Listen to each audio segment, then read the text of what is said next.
The well-known actress Shirley MacLaine described in her book Out on a Limb, and included in the film version under the same name, her experiences with various psychic mediums who were able to actually relate to her details from her life that were not possibly known by them. She began from a skeptical mindset, normal for the modern Western mentality, but soon became aware that there were indeed individuals who could sense, experience, and describe events in her life that had not been publicized and which were private occurrences in nature. They proved to her skeptical mindset their bona fides. Many people have had such experiences, one way or another, which they, however, fail to understand, appreciate, or value for their real significance.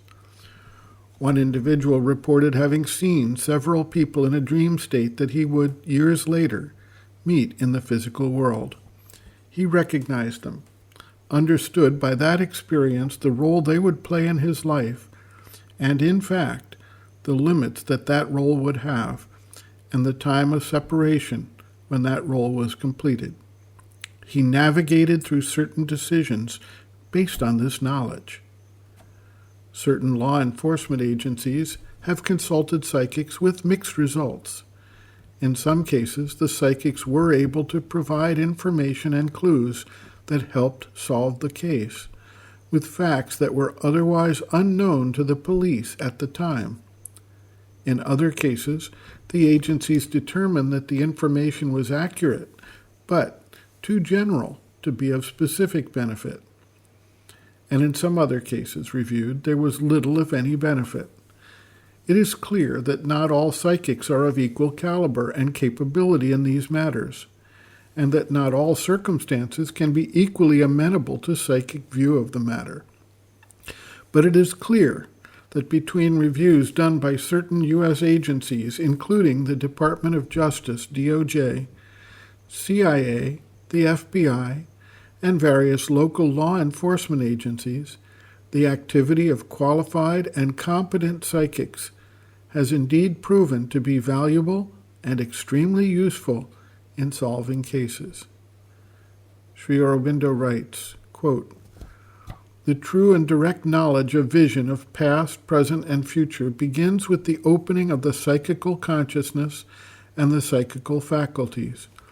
The psychical consciousness is that of what is now often called the subliminal self, the subtle or dream self of Indian psychology, and its range of potential knowledge, almost infinite, includes a very large power and many forms of insight into both the possibilities and the definite actualities of past, present, and future.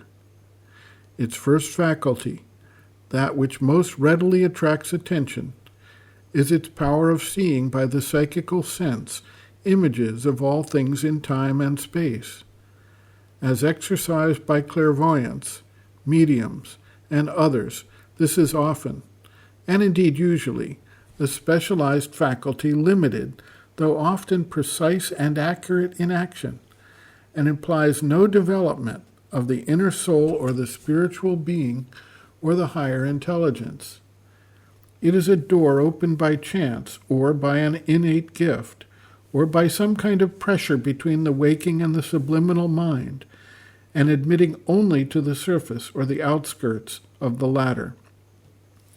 All things in a certain power and action of the secret universal mind are represented by images, not only visual, but, if one may use the phrase, auditory and other images, and a certain development of the subtle or psychical senses makes it possible, if there is no interference of the constructing mind and its imaginations, if, that is to say, artificial or falsifying mental images do not intervene, if the psychical sense is free, sincere, and passive. To receive these representations or transcriptions with a perfect accuracy, and not so much predict as to see in its correct images the present beyond the range of the physical sense, the past, and the future. The accuracy of this kind of seeing depends on its being confined to a statement of the thing seen, and the attempt to infer, interpret, or otherwise go beyond the visual knowledge may lead to much error, unless there is at the same time a strong psychical intuition, fine, subtle, and pure, or a high development of the luminous intuitive intelligence." End quote. Reference: Sri Aurobindo and the Mother, Powers Within, Chapter 19, Occult Powers of the Subliminal, pages 144 to 145.